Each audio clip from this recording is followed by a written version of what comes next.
menikmati anugerah iman Allah SWT. Jemaah Allah, kita saat ini memasuki musim mendengar banyak janji. Karena ini kesempatan mulai mau menjelang pilpres, pileg atau pemilu lah. Sudah banyak yang menyampaikan janji-janji. Kira-kira kita cukup konsen untuk mendengar janji-janji itu. Ya, ada yang menjanjikan keadilan sosial, ada yang menjanjikan makan siang beserta susu, menghadirkan sapi 1,5 juta dari India untuk menyusui orang Indonesia. Ada yang menjanjikan saksek untuk menepati semua janji. Ya, ini memang musim untuk kita dengarkan janji. Dan biasanya orang juga tertarik dengan adanya janji-janji, apalagi janji yang memang memberikan keuntungan bagi kita semuanya. Itu biasanya orang tertarik. Dan juga banyak sekali orang atau fenomena orang termakan oleh janji-janji. Walaupun sudah beberapa kali tertipu, sekian kali kemudian dia rugi, tetapi kalau janji itulah janji yang memberikan keuntungan instan, biasanya itu sangat menarik. Ada teman kami yang menjanjikan investasi 20 jutaan. Investasi apa? Di batu bara. Ini orang cerita dulu, ceritanya sangat menarik. Nanti per bulan akan dapat 10%, pada 20 juta. Kemudian per bulan 10%. Berarti setahun berapa? 20 kali 12. Ada 240 ya, 20 kali 12 kalau per bulannya itu kemudian 10% berarti setahun jadi 2%. Ya, ada 10 kali 12 120 ya, luar biasa. Berbondong-bondong langsung masukin duit 20 kolektornya langsung ayam saja kolektornya. Kemudian beli mobil, beli rumah bagus. 3 bulan macet kabur, artinya kolektornya buru banyak orang dan akhirnya stres. Gimana menjaga terima Pak? Lagi-lagi itulah masalah makannya. Sebelumnya dulu adalah investasi yang walet di Jogja populasi sekali investasi walet. Ini juga sih umur saya banyak, kan kemudian banyak dosen di dosen syariah juga banyak. Nah, kalau pas begini dijadi seperti ilmu syariah itu nggak mikir, janji itu lebih manis, dalil bisa dicari. Ya begitulah, ini adalah pelajaran-pelajaran terkait dengan janji. Dan memang janji ini adalah sesuatu yang diantara yang memberikan sebuah motivasi. Dan normalnya orang yang senang dengan janji yang menguntungkan. Jamaah Allah, janji ini juga merupakan suatu ujian.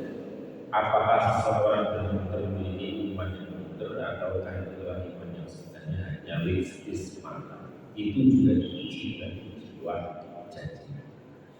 Allah Subhanahu wa Ta'ala sudah beri contoh memberikan janji, Rasulullah sudah memberikan janji, tapi itu adalah janji-janji dari lain yang tidak akan kemudian menyelisih janji. Itulah contoh dari Allah Subhanahu wa Ta'ala dan Rasulullah Sallallahu Alaihi Wasallam. Nah, janji ini adalah sesuatu yang memiliki keutamaan bila tepat. Jadi indikator Rabbi. Perintah Allah Subhanahu wa Ta'ala, ya ayyuhalladzina amanu aufu bil iman, penuhilah akad-akad, penuhilah janji-janji, baik janji kepada Allah maupun janji kepada sesama manusia. Ini Allah perintahkan. Apapun kata fasir itu tidak ada terikat dengan janji yang antar manusia bersifat apa? Horizontal, tetapi juga janji kepada Allah Subhanahu wa Ta'ala. Ini adalah memang sesuatu yang mesti dipenuhi. Tetapi memang ada janji-janji tertentu yang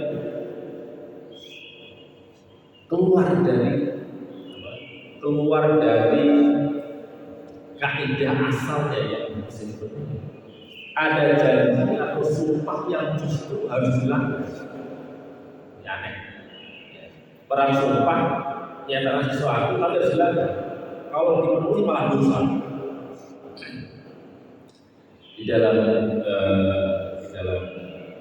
Al-Quran ya kan, walladzina yaquluna min nisa'ihim tarabbusu arba'ata ashhur fa in fa'u bainal mu'minin wa ya'lamu qalqa innallaha samii'un alim. Dalam bahasa fikih terkenal namanya ilah. Ilah itu adalah perbuatan orang jahiliyah masa lalu ketika mereka tidak senang sama istrinya, kemudian dia bersumpah ala yuminu al-khalq, adalah bersumpah dan berjanji untuk tidak mendahului istri selama 4 bulan atau lebih, atau tidak menyebutkan masanya. Ini adalah sumpah, ya, sumpahnya demi Allah, benar demi Allah, tapi menggunakan sumpah tidak pada tempatnya. Dan sumpah yang seperti ini harus dilanggar, harus dilanggar.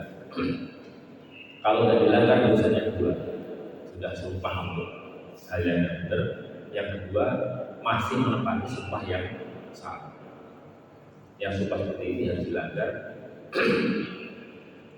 yaitu dengan cara kemudian melakukan sesuatu yang bertentangan dengan isi sumpahnya. Kembali kemudian dalam kehidupan suami istri yang normal, dan kemudian dia harus mengkafarohi sumpahnya dengan kasih makan 10 orang miskin, atau kasih baju, ataukah puasa 3 hari dan mengerjakan, silakan pilih. Tetapi ini adalah sumpah dan janji yang harus dilakukan. Rasulullah SAW bersabda, "Man nadzara ini Allah falyuti wa man nadzara ya'si Allah fala ya'si." Barang siapa yang bernazar taat kepada Allah, maka hendaklah dia lakukan nazarnya untuk taat. Kalau aku nanti lulus atau keterima jadi pegawai negeri misalnya, aku akan mengundang 40 atau benar jamaah iman syukuran rumahku. Keterima betulan, ya dia silakan. Karena ngasih makan itu adalah termasuk ibadah, jadi termasuk taat kepada Allah. Tetapi sebenarnya nazar-nazar itu, nazar-nazar seperti itu tidak baik perlukan. Biasanya nazar seperti itu kelihatan nama islah berjinal lahir. Nazar sebenarnya adalah sesuatu yang biasanya atau seakan-akan hanya sebagai pintu untuk mengeluarkan sesuatu dari orang lain. Kalau orang dia bilang dermawan, dia kasih nada-nada, pokoknya nanti ada nikmat dia kasih ke dia. Seakan-akan kalau Allah nggak ngasih itu, nggak ngasih sesuatu dia nggak melakukan kebaikan.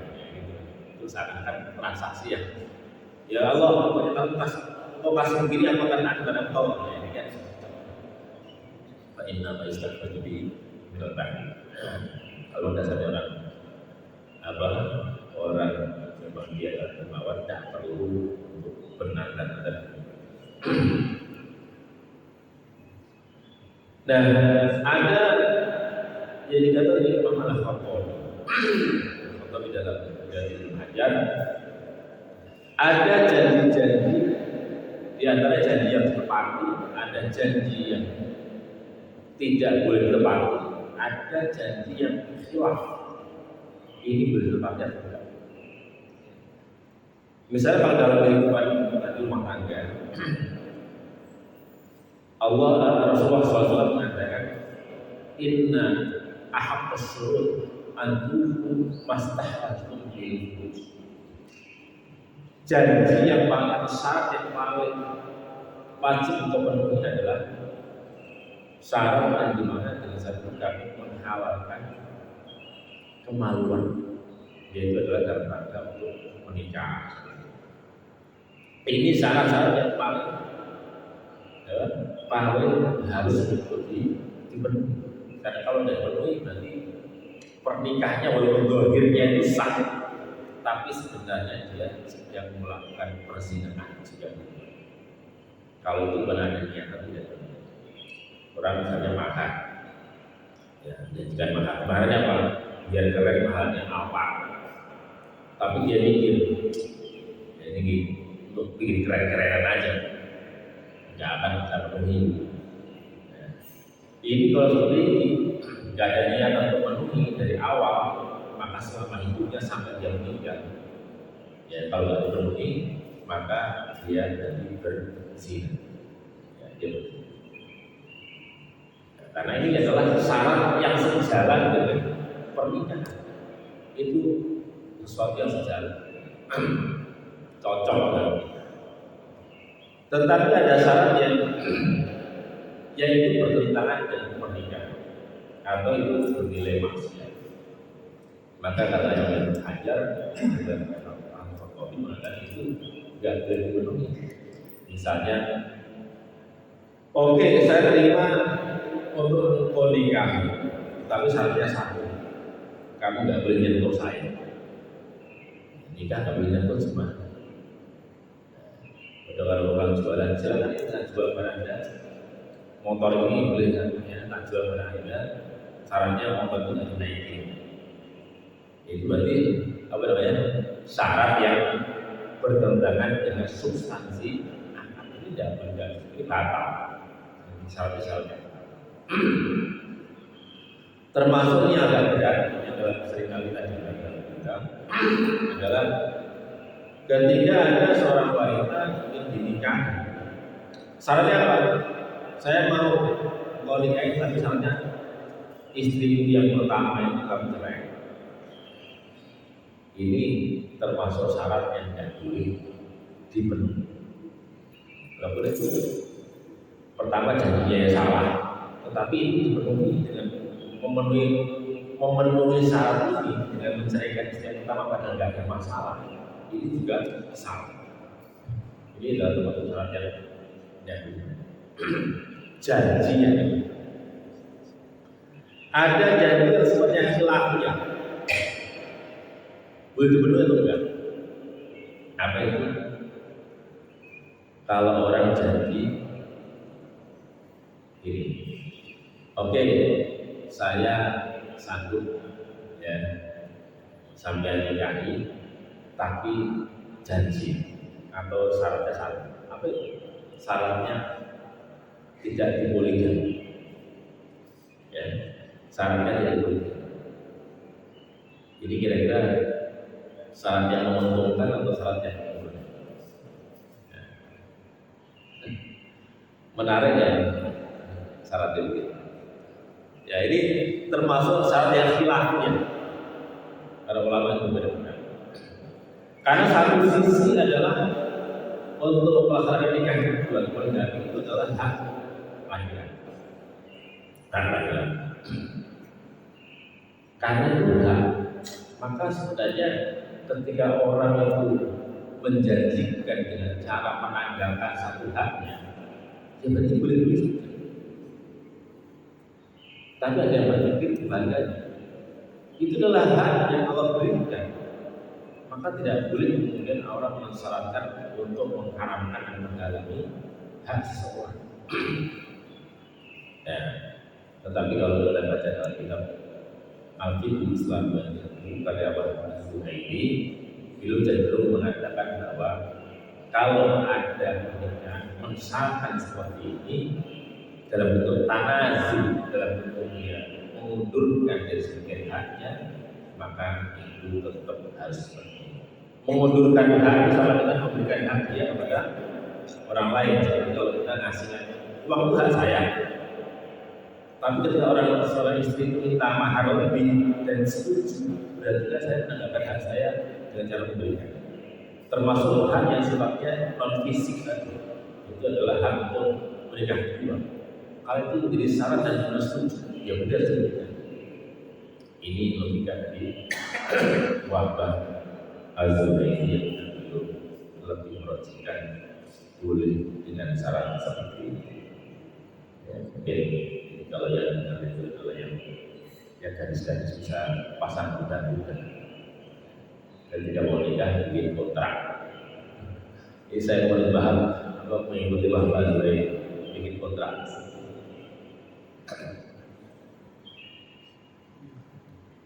Masyaallah, janji ini adalah sesuatu yang dimintai akan dimintai pertanggungjawaban, baik janji kepada Allah maupun juga kepada manusia. Wa'ufu bil ahdi innal ahda kana mas'ula. Dan belajar janji itu akan menjadi sesuatu yang dimintai pertanggungjawaban. Maka populer dalam ucapan kita, janji adalah hutang. Janji adalah hutang. Ya, memang demikian. Memang janji itu adalah sesuatu yang akan dimintai pertanggungjawaban. Dan Rasulullah SAW adalah dan juga seluruh Nabi itu diberikan sifat yang luar biasa. Sifat yang adalah sifat Rasul adalah al-aman, ya, orang yang jujur dan tidak menyelisih janji, alias selalu berjanji. Rasulullah SAW suatu ketika Hudzaifah bin Yaman berkata, "Ma mana'ani an asbaha musliman illa an kharastu ana wa abi Husain." Qala fa'aqadna Quraish qalu inna nuridu Muhammadan faqulna ma nuridu ila Madinah. Suatu saat kata Hudzaifah bin Yaman, beliau mengatakan, aku tidak ada menghalangi untuk perang Badar, kecuali karena aku suatu saat saya ini bersama Abu Husain. Yang tadinya beliau berdua itu kan masih di Makkah, ya, masih bersama kaum kafir Quraisy. Dia ingin menyatakan Islam dan ingin mengikuti Rasulullah SAW. Tetapi kan sudah ada saat itu kan memang orang Quraisy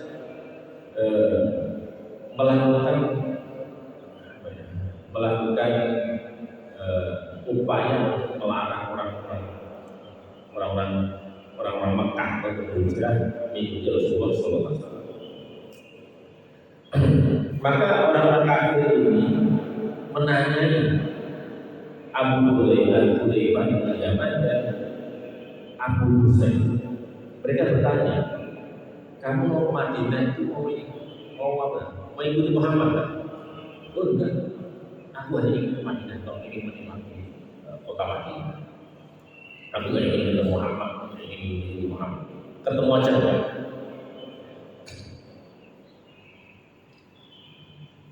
Fa'udhina ahdallahi yirakamu lanasrifanna ila Madinah lanasrifanna ila Madinah.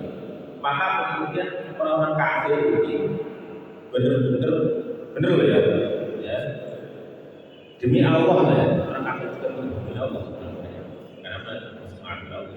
Demi Allah ya, kami nanti demi Muhammad sedang banyak Madinah dan balik lagi dan balik lagi. Betul itu, karena kalau dia nanti mau menemui Muhammad, pasti ini orang kafir yang akan mengizinkan dan mengizinkan. Akhirnya dia jadi betul, gak akan Muhammad. Wala nuqatil ma'ah. Janji kedua adalah tidak berperang memerangi orang Quraisy dan berperang ikut dalam pasukan Muhammad SAW. Itu dua janji yang dia sampaikan kepada orang Quraisy sehingga dia dapat izin untuk ke Madinah.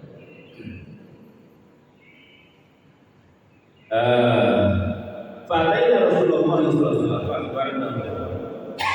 Maka sampai ke Madinah, namanya Madinah. Saat itu tujuan utamanya siapa? Tokoh utamanya siapa? Ya Rasulullah. Kalau ke Madinah tuh tidak mungkin mau ke Madinah itu ingin lihat kebun-kebun dan sebagainya. Yang utamanya adalah Madinah pasti ingin ketemu Rasulullah. Magnet utama adalah Rasulullah sallallahu alaihi wasallam. Maka kami sampaikan hal itu kepada Rasulullah SAW. Ketika beliau sampai menghadap Rasulullah dan menyampaikan berita tentang seperti itu, apa kata Allah? In shorifa nafi lahu bi'ahdi wa nasta'inullah alaihi. Ya, kalau kamu janjian itu ke Madinah gak nemunya aku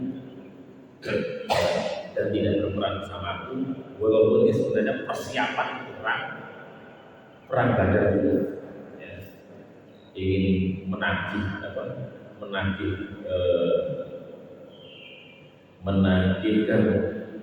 kerugian orang-orang atau kaum muslimin yang berhijrah ke Madinah, kan tinggalkan rumah, tinggalkan kebun, tinggalkan anak muda, itu tinggalkan semuanya. Maka apa terjadi? Kata Rasulullah, kalau janji seperti itu sudah sekarang pulang. Kamu sudah ke Madinah dan janji seperti itu kamu tidak akan bersama saya dan kamu tidak bersama saya sekarang pulang. Kita harus seperti janji. Wa nasta'inullah alaihi, dan kita beristi'anah dan berdoa kepada Allah agar Allah menangkan kita.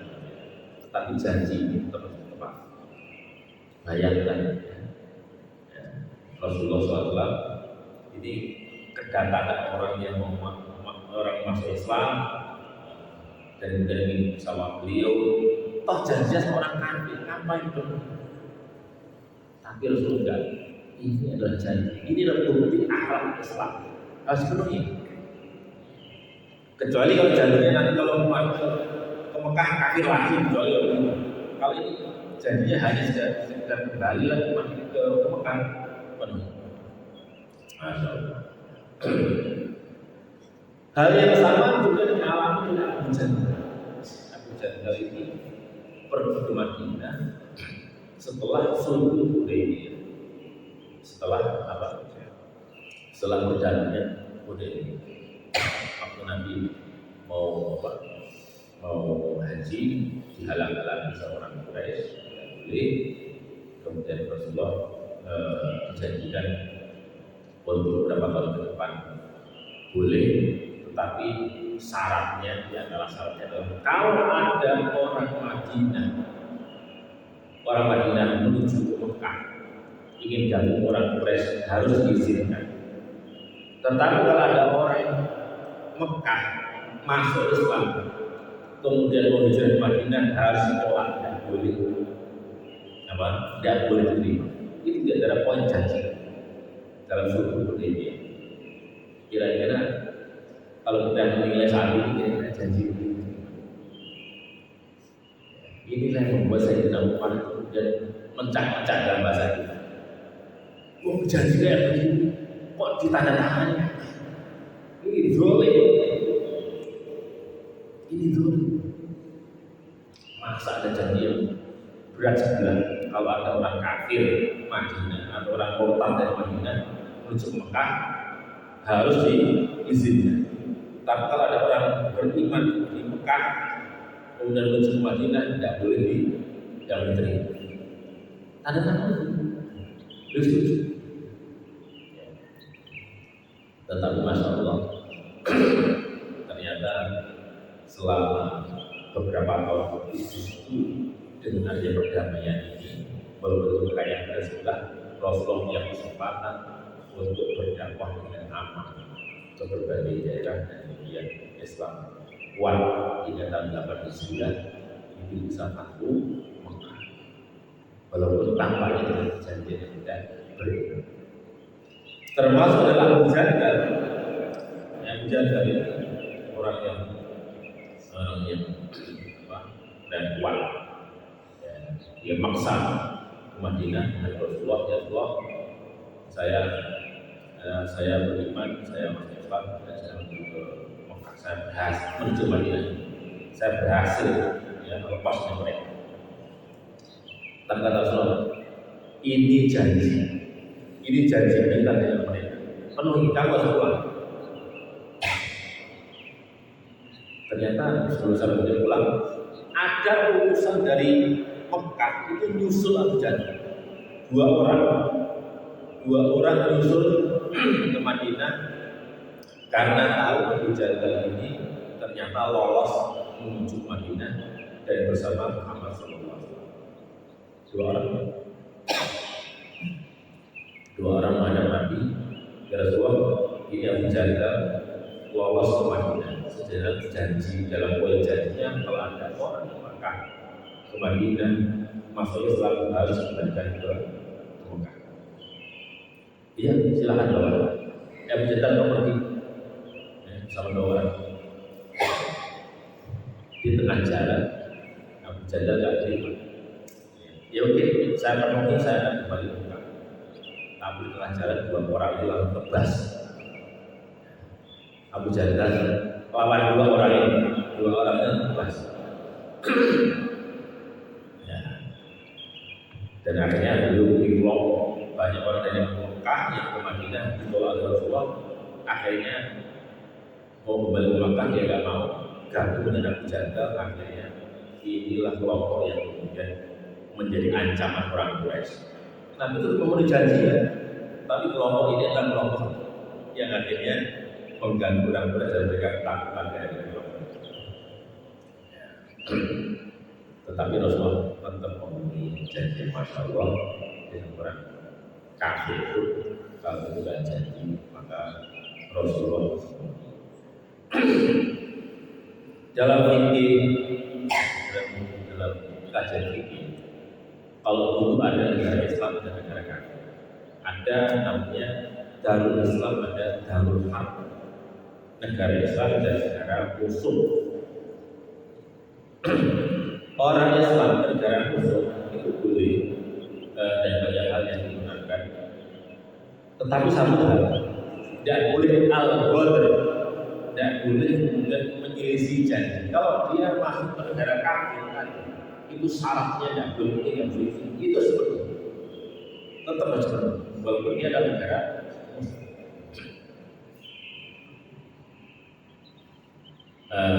walaupun sebenarnya pada dasarnya boleh musuh perang boleh, tapi itu menjadi poin janji tidak boleh al-ghadr itu ada sesuatu yang sangat tidak benar.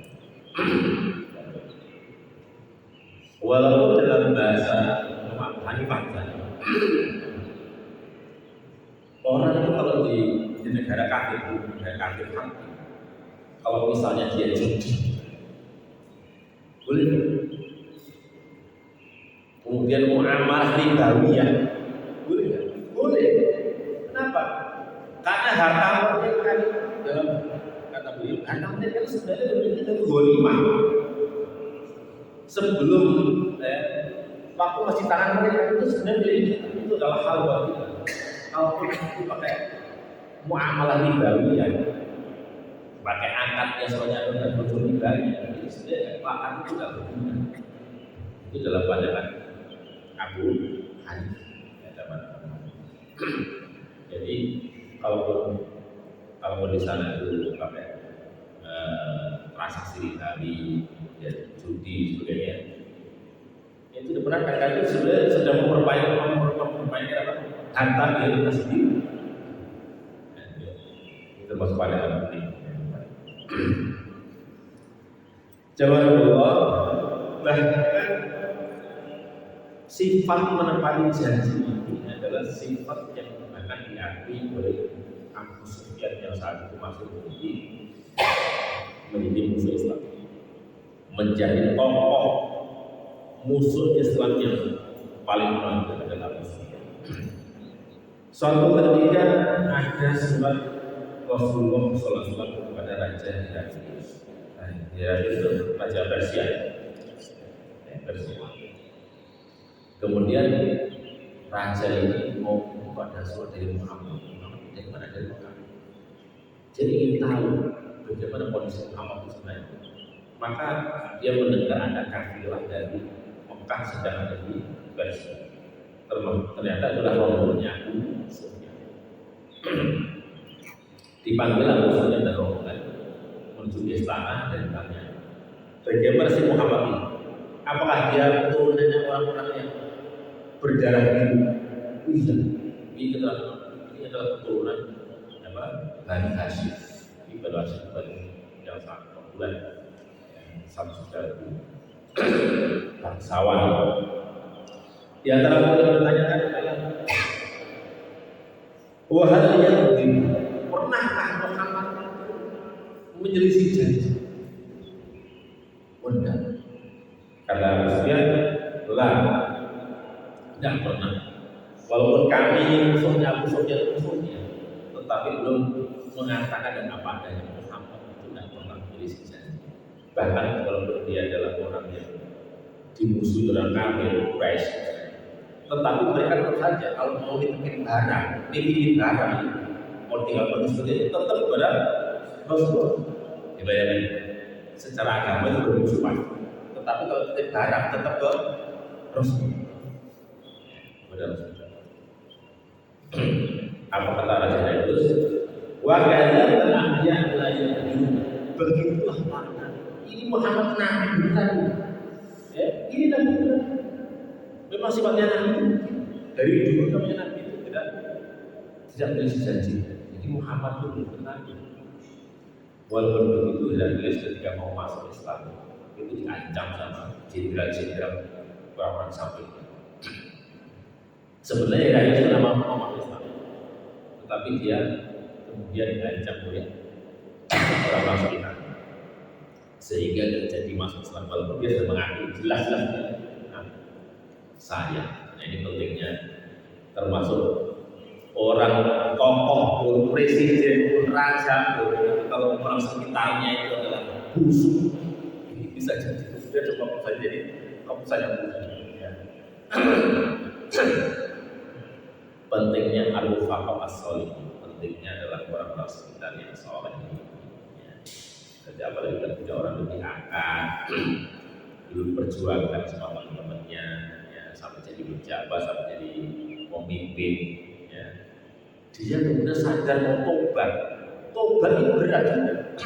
Kalau tobatnya serentak, suasana sekitar ternyata belum tentu dia mampu memimpin orang-orang sekitar.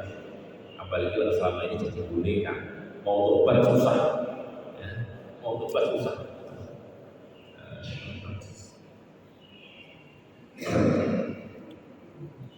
Mas Rasulullah dalam satu kalam hikmah dikatakan as-sadiqul hamid wa laysa man yasum gawaan ma'rufah inna huwa man yaqul ma'ah wal wa'ad 'inda al-islam.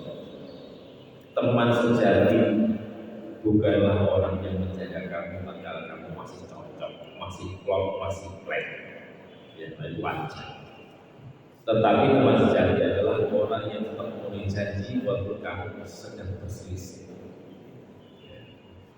Teman sejati itu adalah yang seperti itu, walaupun sedang selisih paham, beda parpol, ya, beda ormas, dalam rapat kemudian debat, tetapi janjinya tetap benar.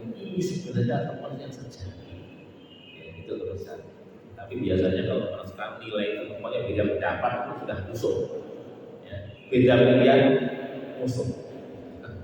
Jadi ini karena masih terbawa oleh apa ya? Terbawa oleh nafsu.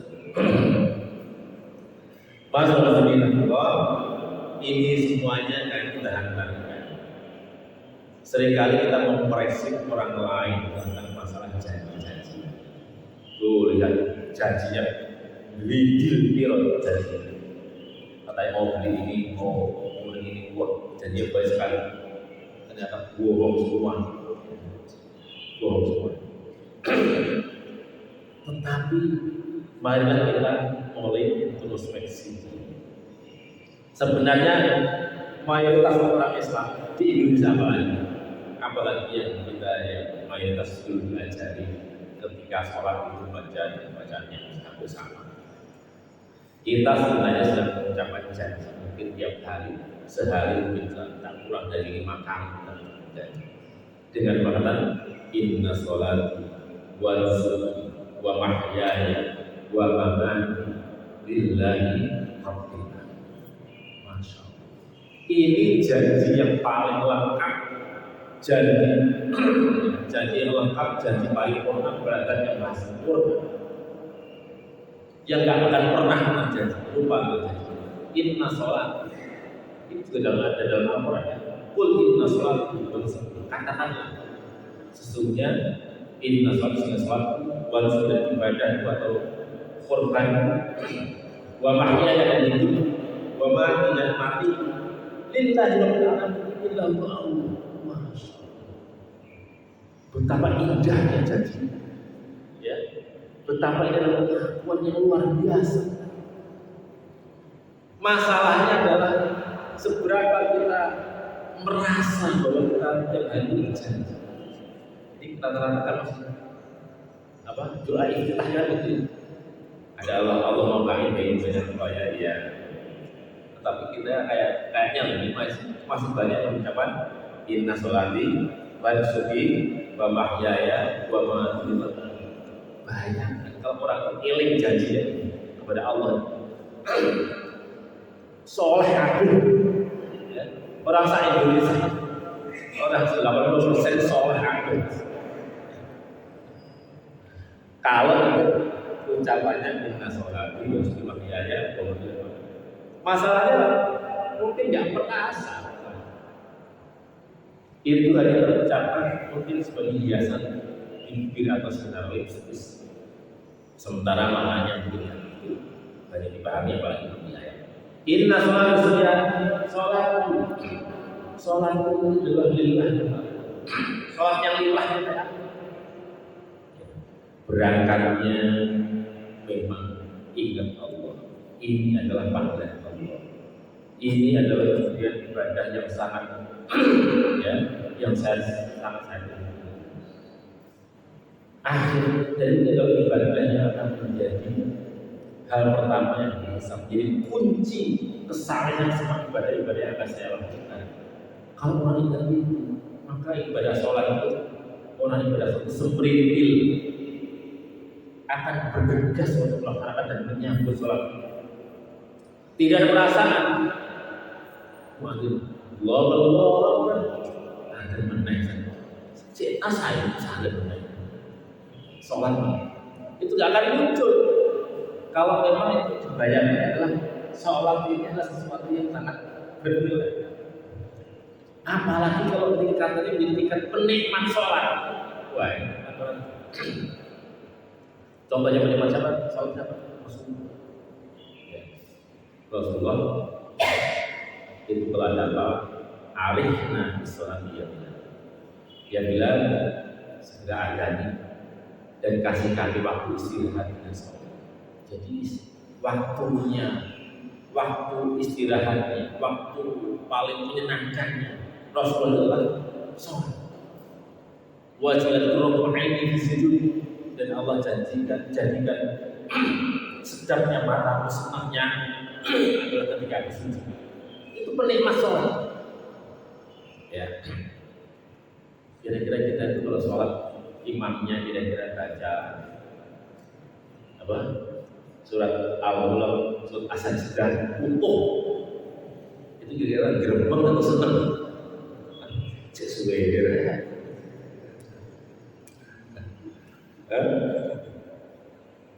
Tarweh sekarang ada di Temboro. Itu kan kalau itu ada beberapa kelompok. Ada kelompok yang tarweh 30 juz, ada kelompok 20 juz, ada kelompok berapa? 10 juz, ada 1 juz. Kalau kita ke sana kira-kira ikut yang mana? Ikut yang mana? Ya, sesuai dengan tingkat kenikmatan kita. Ya, saya pun juga belum percaya pada diri saya itu yang 30 juz. Tapi lihat, kalau namanya menikmati, ya Rasulullah seperti itu dan berdiri sampai kakinya buka, berdiri. Sampai para sahabat pernah itu sama Rasulullah itu sholat baca Al-Baqarah, paling apa selesai, rukulah. Setelah Al-Baqarah baca Al-Imran, paling setelah Al-Imran rukulah. Setelah Al-Imran baca tambah lagi An-Nisa pun. Itu sahabat, ya sahabat yang berpikir itu sahabat. Sampai saya ingin meninggalkan Rasulullah. Pak, suwen itu sahabat. Tetapi Rasulullah sebagai penikmat, masya Allah, sampai dan beliau hatta kada falah. Ada sahabat Rasulullah suatu saat sholat sampai kami sebagai mami khawatir juga keburu subuh. Ini sudah mau sahur, habis mau sahur, terus belum selesai gimana? Ya. Seribut sahabat Rasulullah SAW, ya. Karena penikmat. Ya, kalau non penikmat gimana lagi? Ya, kalau kemarin saya ke karena ingin belanja seperti yang adanya di Espos, pagi-pagi saya ingin buru-buru, saya sana 9:30, ternyata belum buka. Tapi saya parkir, saya lihat orang depan itu lagi ngopi. Di depan itu ada kedai kopi yang populer. Ada orang ngopi, jam segitu lah ngopi. Oke, saya nunggu setengah jam untuk buka. Tapi itu ngobrol, saya belanja, selesai, mungkin jam 11. Ya. Saya balik, orang itu belum pergi.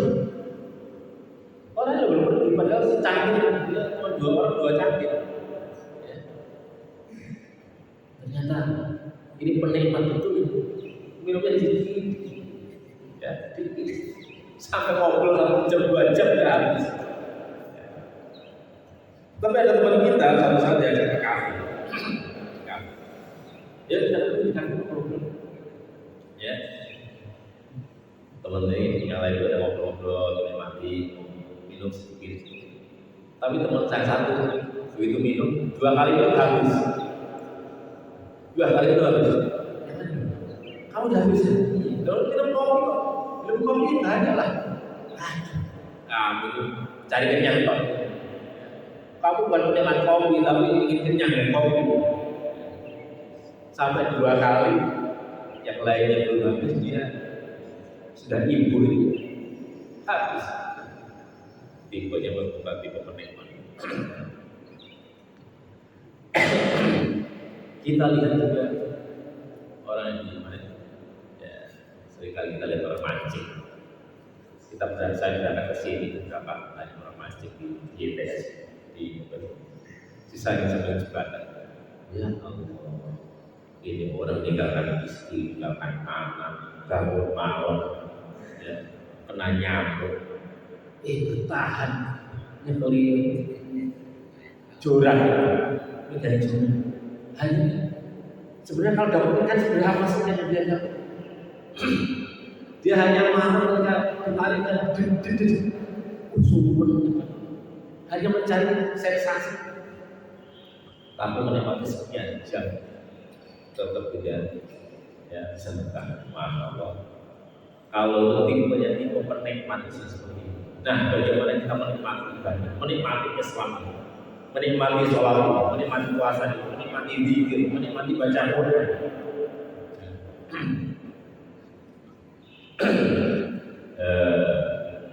Termasuk perintis tahfidz Quran di Indonesia adalah Dia Haji Muhammad Munawwir dari Rakyat Jakarta, yang jadi gurunya Syekh Arwani Kudus. Syekh Arwani itu adalah muridnya Kiai Muhammad Munawwir yang berkata, beliau baca Quran khatam 40 kali dalam berapa waktu, satu pekan. Bertahan di Mekah waktu itu, walaupun sampai kemudian tidak terasa mulutnya itu berdarah, ya, karena belum baca Quran menghatam 40 kali. Bayangkan Quran dia khatam 40 kali terus. Ini kalau nggak penikmat, dan kita coba baca sehari, misalnya kalau di jadwal ada silakan nama dia targetnya sehari 2 juz. Kalau suruh laporan, waduh, sehari 2 juz sudah waduh sambatan. Tapi ini maksudnya penikmat itu sehari seperti itu. Ada seorang keluarga yang kalian lihat, beliau berproses dan kemudian dijajah sama kiainya, suruh sehari biar kamu lancar Quran nanti kelontok bahasa orang di sini, ya. Seperti kalau baca Fatihah itu kamu khatamkan setiap hari 10 juz selama setahun. Jadi per hari 10 juz, per 3 hari khatam, 3 hari khatam. Itu kemudian selama setahun. Akhirnya setelah itu ya sudah enteng mau baca dari itu. Inilah ujian kalau orang kering dan orang yang benar-benar penikmat Al-Quran, begitulah semestinya dilakukan. Masya Allah. Semoga kita semuanya adalah menjadi penikmat Al-Quran, sholat dan penikmat Islam. Ya Allah, kita lanjutkan lagi janji kita Allah. Wa mahyaya, kita katakan hidup juga dilahirkan. Jadi hidup kita mulai bangun maupun sampai tidur itu lillah. Apapun sikap kita, apapun perilaku kita, ucapan kita, selalu kita konfrontir apakah ini benar-benar patut kita disembah kepada Allah atau tidak. Bayangkan kalau orang Islam dan punya janji kepada Allah, wa mahyaya lillahi, dan hidup untuk Allah, masya Allah. Ya, kayak apa? Solehnya. Tidak mungkin lah kemudian di Indonesia banyak orang yang menyelewengkan,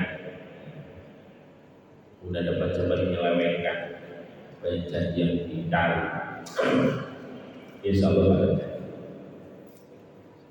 Dan memang menjadi janji menyampaikan. Kemarin ada kejadian yang ramai untuk viral. Ada seorang dai populer dari Blitar yang katanya sudah deal untuk pengajian di Lamongan. Ketika semua pengumumannya berjalan semuanya, ternyata beliau tidak datang. Akhirnya kemudian terjadi cekcok. Sampai masa kecewa saya dan janji tidak datang. Pada semua muhibinnya, para penggemar yang datang semuanya akhirnya panitia celaka. Tetapi dia berkata, saya belum janji, ya, belum ada janji. Yang jelas, ketika orang merasa terkhianati, merasa dengan janji tidak terpenuhi, akhirnya orang terkecewa. Janji itu mengecewakan dia. Tapi sekali lagi, janji kita kepada Allah Subhanahu Wa Taala yang kita ucapkan dengan salat wa syukur dan wa amin. Inilah yang penting tetap patuh janji Allah. Banyak janji dalam Al-Quran yang mungkin kalau kita suruh nyanyi, kayaknya janji Allah itu nggak banyak ditelusur. Sebenarnya Allah menjanjikan apa saja sih? Ya.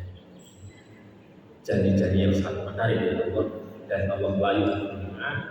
Tapi lagi-lagi bahwa kita seorang mukmin masih belum banyak mengejar janji Allah Subhanahu wa Ta'ala. Semoga kedepannya kita telah orang yang rajin menyambut janji Allah dan menjadi hamba yang diridhoi. Amin. Amin. Hadza Allah wa iyyakum ajma'in. Assalamualaikum warahmatullahi wabarakatuh.